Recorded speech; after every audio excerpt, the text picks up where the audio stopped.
Have you ever had the thought, it seems like Jesus dying is a bad thing, so why do people call it Good Friday?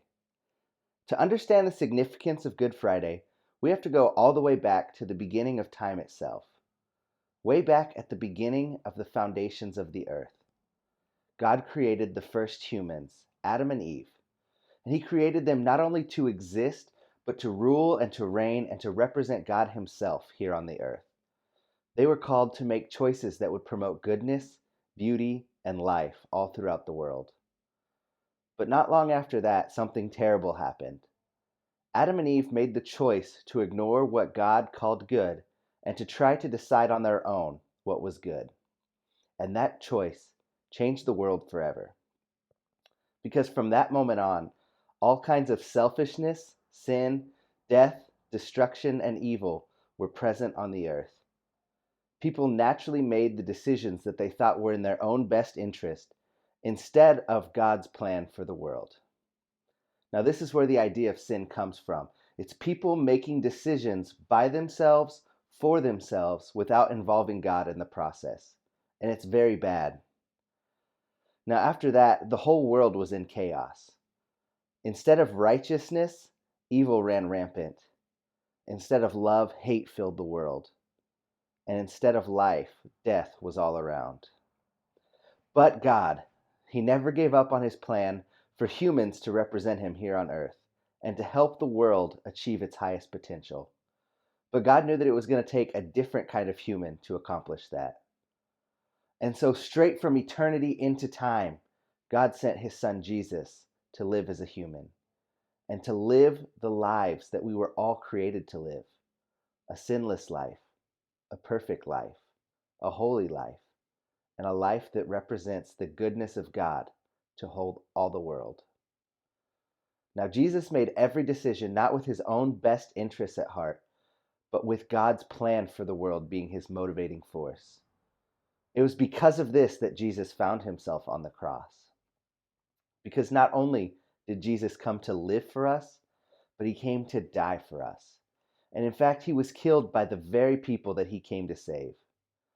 Jesus made the choice to put aside His own self-interests, His own desires, and even His own life in order to carry out God's plan. Now, when Jesus went into that grave all those years ago, He took every one of our selfish decisions, every sin, past, present, and future, into the grave with Him. These things He didn't have to carry because He wasn't guilty of committing them. But Jesus willingly took on the punishment for our evil lives. And in exchange for taking our death, He offered us His life, His perfection, His righteousness, and His selfless nature. It's an exchange that makes no sense without understanding how sacrificial the true agape love of God is. And then when Jesus came out of that grave on that resurrection day, He walked out having conquered death, not only for Himself, but for all of us. His death and His resurrection mean that death no longer has the final say in our lives as well.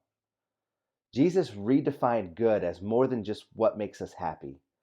In His journey from the cross to the grave and back out again, He defined good as sacrificial love, pouring out yourself for others.